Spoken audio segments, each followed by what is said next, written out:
Again, I'm not clear on the timeline of when the Secret Service shift and the counter sniper were notified. But earlier, Madam Director, earlier you said that the Secret Service would have paused the rally if they identified a threat. Correct. So why wasn't it paused? Because I have to assume that they did not know that there was a threat when they brought the president out on the stage. I feel like this is a breakdown in communication between local law enforcement, you all, and other actors at the rally. And again, as someone who's worked on these, I understand that there's multiple people with multiple decision, with the ability to make different decisions on the ground. I've taken over the last week, I've spoken with a lot of folks in local law enforcement in my district and across the country that I've worked with before, and other people have brought up concerns around being able to communicate with with Secret Service during these big events and having their flags taken seriously. I do believe that if Secret Service believed that there was a legitimate threat, that they would have paused the rally. My concern is before that something was flagged and it wasn't taken as seriously as it should have been taken. So I think this shows an issue with communication, and I want to know, Madam Director, what you intend to do to fix that, not in 60 days, but now. We are in the middle of a presidential election, obviously a former president who had an assassination attempt, another rally goer who was killed due to this gun violence. We now have a presumptive nominee of the Democratic Party who's also historic, first black woman to be running for president. And so I am worried about everybody's life. What do you all intend to do to fix this communication breakdown and making sure that you actually take what local law enforcement, local folks are saying more seriously? We take what local law enforcement relays to us seriously. Let me just be clear on that. As far as the communication, but not this time. We always trust our law enforcement partners and have a great relationship with them. We are looking at whether or not there was a communication breakdown. If that was the case, we will take steps to ensure that we correct that, because to your point, we cannot have a communication breakdown. Madam Director, does you mentioned that the perimeter of the event did not include the rooftop where the shooter was. Does your responsibility and the Secret Service's responsibility to protect a principal stop at the perimeter of an event? Our responsibility is to ensure the safety and security of the event itself and the protectee who is attending that event and the personnel who are protecting. So you would say the fact that the rooftop was outside the perimeter is not an excuse for what happened, saying that it was outside the perimeter of the event? I am not offering that as an excuse. Okay. Thank you. I yield back. Gentleman yields back. Chair now recognizes Mr. Fallon from Texas. How did a 20-year-old loner with a week's notice pick the absolute best location to assassinate President Trump when the entire Secret Service missed it? Director Cheatle, in your leadership, your agency got outsmarted and outmaneuvered by a 20-year-old. How can we have any confidence that you could stop a trained professionals from a nefarious nation state? Those are absolutely questions that we need to have. I know they're questions, but you know, the fact of the matter is we can't have that confidence. Director, do you have the ability personally, and do you have the authority to beef up security of any of your protectees? Yes, I do. Okay. So were you also aware there was a credible threat President Trump was facing? He was facing a heightened security threat to a foreign adversary? Yes. Okay. So given that there was an increased threat to President Trump's life, was he provided a full security complement akin to what a sitting U.S. president would receive? He was provided a full complement of security based on the threat assessment that we had. That's not my question. And the venue. My question is, if he'd been the sitting president, would he have had the same security he had on July 13th, or would have been beefed up? There is a difference between the sitting president. So your answer is he didn't. And continuity of government, okay, and the responsibility that we have. So he did not. Okay, there wasn't a CAT team, a full CAT team on site. There wasn't counter surveillance teams on site. But this is the thing. You just said. आप भी कीजिए ना। आप लोग भी अकेले में जाके बात कर सकते हैं। If you don't mind, क्यों जीजा जी? जी बिल्कुल।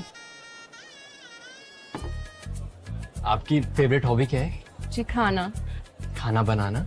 नहीं नहीं, खाना खाना। मेरी भी।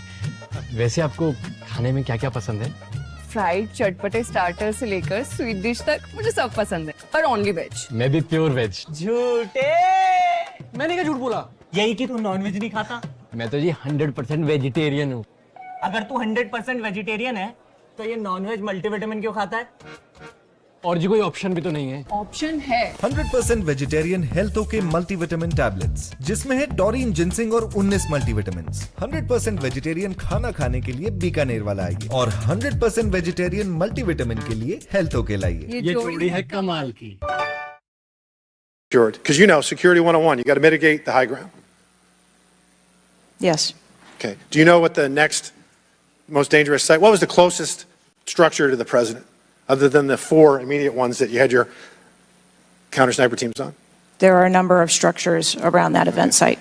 You know who the shooter knew? The shooter has visited the site 2 more times than you have, and he had a drone, and he picked the AGR building. So you said, do you remember in an ABC interview you did that you didn't have people on the roof of the AGR building because you were worried about safety because of the slope? I recall that statement. Okay. Does the Secret Service have written policy you can share with us about slope roofs? No. Okay. So why'd you act like there was one? Because is it your practice to comment on enormous events of enormous national implications when you're ignorant of the facts? That's rhetorical. So here's this thing with the slopes. You go all the way up to like 1812, you can go to a 112, which is about as flat as you can get without it being completely flat. And you're saying that there was a danger, safety concern there, but the problem is, Director, you put your counter snipers on a 312 roof, which is steeper than the 112. And by the way, the 112 is ADA compliant. You can build a ramp for a wheelchair on a 112 roof. So these are nothing but pathetic excuses, and they make no sense, and they're a bunch of cow dung. All the law enforcement I've spoken with over the last 9 days are amazed that the AGR rooftop was not secure. And you want to know why? Because it's dangerous. I have never had any long gun training in my life. I own an AR-15, and last time I shot it one time my whole life. It was 6 years ago. That is until Saturday, where we recreated the events in Savoy, Texas, where we recreated what happened in Butler. I was lying prone on a sloped roof at 130 yards at 6:30 at night. And I knew that he had a scope, I didn't know what kind, red dot or magnified. So I shot 8 rounds from both. You know what the result was? 15 out of 16 kill shots. And the one I missed would have hit the president's ear. That's a 94% success rate. And that shooter was a better shot than me. It is a miracle President Trump wasn't killed. Corey Comparatore's life is over because that damn shooter made it on the roof. And it wasn't the roof that was dangerous, it was a nut job on top of the roof. You know what else is dangerous? I believe your horrifying ineptitude and your lack of skilled leadership is a disgrace. Your obfuscating today is shameful. And you should be fired immediately and go back to Garden Doritos. Mr. Chairman, I yield back. Chair recognizes Ms. Lee from Pennsylvania.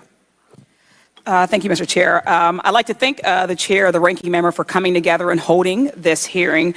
But I have to say, I don't think any of our concerns have been addressed today, and what little we've learned has not inspired much confidence. I will just say that we obviously can't allow the violence we're seeing in this country become the norm or a commonplace, but that seems to be where we're heading. On this occasion, it was, very shockingly, a former president and current political candidate at a rally that we all assume is one of the most secure places we can be. But the violence we saw last Saturday is the same culture of violence that makes too many of our kids and our community members feel unsafe to play outside or to go to class or to simply live their lives each day. But again, this was a political rally, and it is supposed to be one of the most secure places. So we do have very specific questions about that. Director Cheatle, I'd like to start by following up on some of my colleagues' questions. My colleagues, Mr. Krishnamurthy and Mr. Frost, highlighted a number of points that showed the shooter presenting an active threat. So I'd like to ask you, Director Cheatle, to clarify what the protocol is for postponing or canceling an event based on a threat, and how the events on July 13 didn't meet those standards. So again, I think we're talking about the distinction between suspicious behavior and a threat. And at the time that this individual was identified, they were displaying suspicious behavior. I'm still waiting for interviews from the FBI to determine what it was that identified that individual as suspicious and what those behaviors were. To that question, does suspicious behavior vary between different events? For instance, if we have an event with a president, would there not be a heightened standard for suspicious behavior? I think that there are a number of ways that someone could be identified as suspicious, and it doesn't matter whether it's at a rally or an indoor event or who the protectee is. I think it's up to law enforcement or citizens to identify someone as suspicious. Okay, thank you. According to the Associated Press, at least 6 different agencies, including 2 sheriff's office, local police, state police, as well as fire and emergency rescue officials were involved in securing the rally in Butler. When there are so many teams that are collaborating, who takes the lead and how is that determined? The Secret Service is responsible for the security of the site and the coordination. And that was the case on July 13th? Correct. Okay. Changing gears, in 2024's appropriations budget, the Secret Service was given a little over $3 billion, which was about $78 million above what was requested. For 2025's budget, you've requested yet another increase. How much of these funds goes towards training and improving protection procedures? I would have to get back to you on the training aspect of it, but about 30% of our budget is for protection and facilities and training. But clearly the problem can't be a lack of funding. So what exactly do you see as the core problem that led to this failure, that led to your agency being outgunned by a 20-year-old using his father's gun and acting on his own without a particularly sophisticated plan or technology? I think that we are waiting to determine exactly what those failures or failure was so that we can make sure that the Secret Service is stronger after this. So we've heard a lot today that you can't answer because it's an ongoing investigation, that you're still figuring out the details, and that you won't answer basic questions. You've said 60 days for the investigation, but I simply don't think that's acceptable. Do you really plan to keep avoiding questions and the American people's questions, ours and the American people's questions, for the next 60 days? I'm not avoiding questions. I want to make sure that I am providing factual and accurate information. Certainly, but is there no in-between, right, between what is obviously a fact and what you can surmise from the details that you already have? I assure you, when I have a full and complete report of what took place on that day, I will certainly come back and make that available. Certainly. Studies indicate that the United States is experiencing increasing levels of political violence and tension. Does the Secret Service see increasing political violence as a threat to its work? And if so, how is the Secret Service adapting its strategies and protocols to account for increasing political violence? We are constantly evaluating the threats that we receive and monitoring that, and we make adjustments on a daily basis to our protectees based on what those threats are and what actions we need to take. Yes or no? Do you believe that stricter controls on the availability of assault weapons would make it easier for the Secret Service to fulfill its missions of protecting public officials?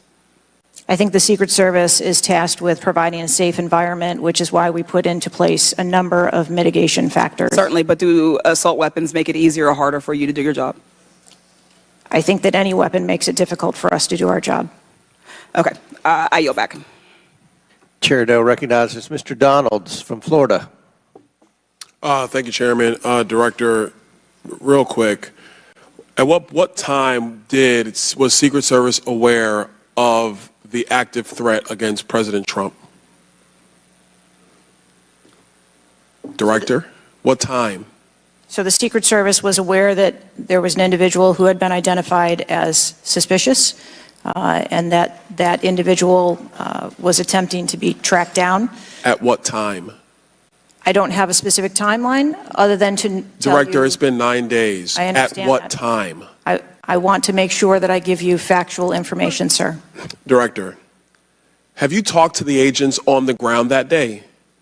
Yes, I have. You've talked to all of them? Your senior team has talked to every agent that was on the ground that day? Yes, we have. Have they all corroborated the same time they identified the shooter or they were made aware of the shooter, either by attendees in the crowd or local police department?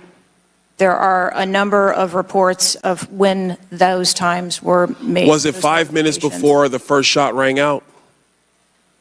No. Generally speaking, was it 10 minutes before the first shot rang out? No. Was it 15 minutes before the first shot rang out? It was less than that time frame when it was identified as a threat. How many days before the shooting took place did Secret Service actually do their advance work to secure the facility that the rally was going to be held at? 5 days. In the 5 days prior, when the security advance team did their work, did they identify the rooftop as a potential threat? Again, I'm pulling those reports and that information. It's been 9 to days, conduct those Madam Director. Did they notice a rooftop 150 yards away that was a potential threat? Yes or no? I am certain that the rooftop was noticed. I am pulling the reports. What was the security parameters around securing that rooftop? What did they do? There was overwatch provided for that rooftop. Did Overwatch fail? I am waiting to hear what the results of the investigation were so that I can identify where the failure was. Who did you talk to that was on the ground that day that was responsible for Overwatch? What are their names? I'm not going to provide their names in this setting. Did you talk to the people that were providing Overwatch that day? I've talked to the people that conducted the advance on that day and that were working the shift and were the counter snipers on that day. So you talked to the counter sniper team, you talked to the people who were providing Overwatch that day, and you talked to the advance team, correct? Yes, sir. What did they tell you? We are putting together a comprehensive report so that I can identify exactly where the gaps and the failures. When the counter sniper team was on the roof and they identified that there was suspicious activity on the roof in question, what was the chain of command's orders around the person on said roof?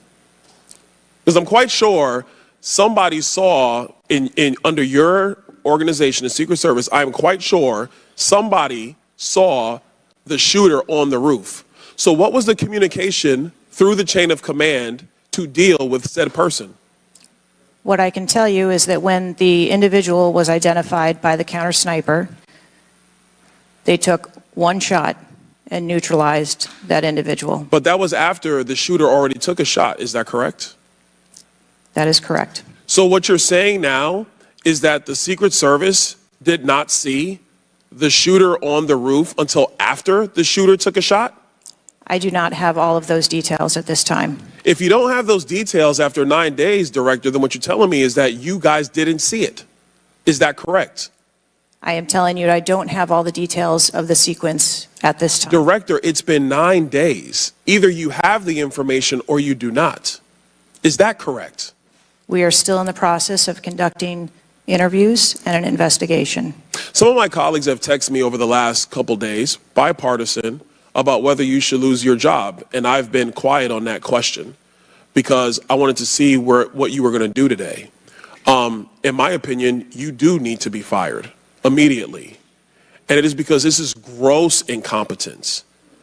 And the fact that it's been 9 days, and these are simple questions to answer, I'm quite sure if I asked any one of my kids if they got in trouble and I told them to give me the details, I would get more answers from them than I'm getting from you right now. And that's what's frustrating on a bipartisan basis, on a nonpartisan basis. This is a joke. And Director, you're in charge. And that's why you need to go. Mr. Chairman, I yield back. Chair now recognizes Mr. Goldman from New York. Thank you, Mr. Chairman. Director, I want to follow up and just understand a little bit why there is so much information about this out in the public, including some from you and your communications team, and yet you're here pursuant to a subpoena under oath in front of Congress, and you're unable or unwilling to answer some of those same questions. Can you just explain why you are answering so many fewer questions here than you have to the media? I'm answering the questions that I'm able to answer based on the fact that there are multiple ongoing investigations. But you have answered some of these questions previously, correct? To the public, to the media. Which questions? Well, did you have an interview with ABC News? Yes, I did. Okay. And did you explain the interaction between local law enforcement and the Secret Service, and that local law enforcement was responsible for securing the perimeter of the building where the shooter was? I said that the Secret Service is responsible for designing and implementing and executing the security plan, and that we rely on the assistance of our local law enforcement partners to assist us with that plan. Let me ask you something. Were you given any instructions about what you can and cannot answer here today? My ability to answer questions is solely reflective of the fact that there are multiple ongoing investigations, and I want to make sure that I provide accurate information that doesn't conflict with any of those investigations that are going on. So is it your view that you can't talk about anything that happened that day until those investigations are completed? My view is that I want to make sure that this committee and the American public gets correct and actual information. And so is it your view that that can only happen after the completion of the investigation? It is my view that when the investigations are complete, that we will be able to share that information. And how about before that? If I have factual information that I can share before that, I absolutely will. I'm guessing you have factual information as to when the suspicious photograph of the suspicious person was relayed to the Secret Service. There's a timestamp on that text message or whatever it was, correct? Sir, I'm sure you can understand that when you're dealing with text messages, emails, and other communications, the timelines don't always match up. Not really if they're time-stamped, but let me move on. Because you have acknowledged that this was a major security failure. Is that right? Yes. Do you acknowledge that it was a major security failure not to secure the rooftop of the building that the shooter shot from? I believe at this time that the rooftop was provided Overwatch. I acknowledge that we are unaware at this time how the individual was able to access the roof. Overwatch meaning from other counter sniper or other higher points? Correct. And so was it a failure then that when that shooter was on the rooftop that Overwatch did not identify him before he fired his shots? I don't have the timeline of how the individual accessed the roof, where they accessed the roof, or how long they were on the roof. Let me ask a couple things quickly. You have testified here about all the resources that the Secret Service needed to deploy to protect the NATO summit and all of the leaders here. Is that right? Yes. Did you have to rely more on local law enforcement because of the NATO summit for this event? The Secret Service routinely works with local law enforcement at every event. It doesn't matter whether it is a NATO summit, NSSE, the RNC. No, but that's not my question. Obviously, there's a natural give and take as to, I'm sure, how many agents you deploy and how much you rely on local law enforcement. Did you have to rely more on local law enforcement because there were fewer Secret Service assets available because of the NATO summit? No. I hope we get answers before the completion. I don't like the fact that the media has received far more answers than Congress has. If this is a function of getting your ducks in a row, I assume you have access to a lot of these reports and a lot of this information, and you should have come prepared here today. And I would just want to flag, Mr. Chairman, before I yield back, that I want to just point out one thing that my colleague from Texas was talking about. When he said he recreated this shooting twice with an AR-15, and he had a 94% success rate, 15 out of 16 shots. I don't know why that doesn't convince him that we should get rid of AR-15s, but clearly we need to do something about the prevalence of AR-15s and weapons of war on our streets. And I yield back. Chair now recognizes Mr. Perry from Pennsylvania. Thank you, Chairman. Director, I guess 60 days is the time of the investigation. Is that the information that you've put out, or where did that come from, 60 days? Or is that just information that the committee members are talking about?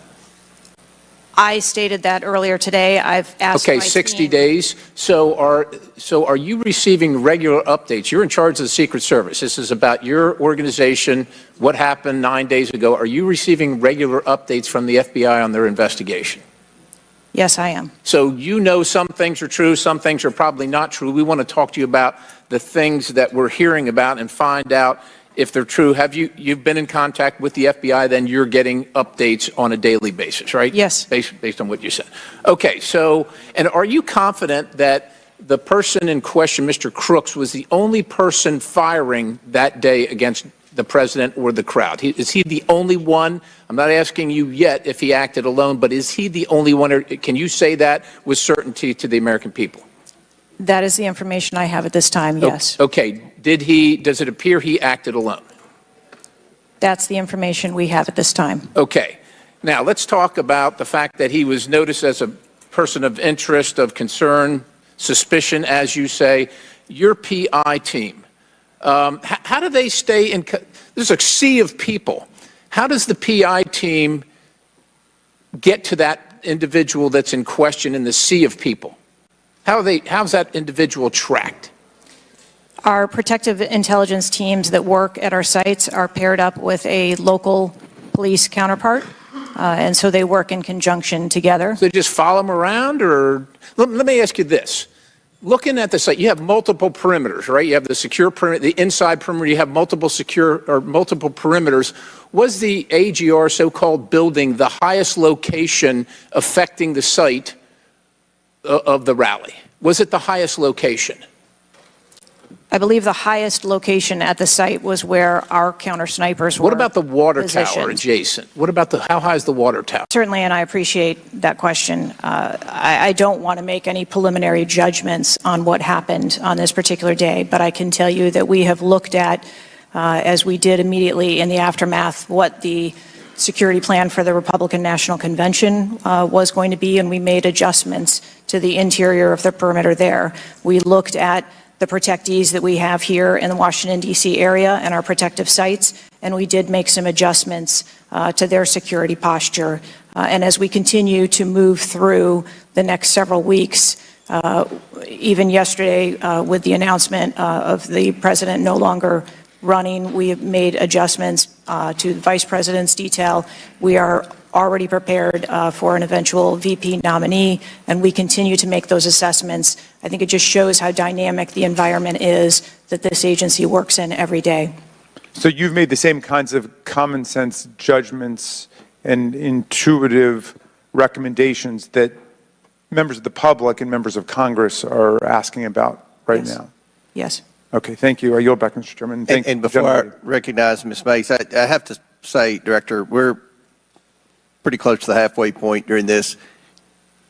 You answered more questions with an ABC reporter than you have with members of Congress. So we have a lot more questions. The American people are demanding that we get answers to those questions, and that's what the purpose of this hearing is today.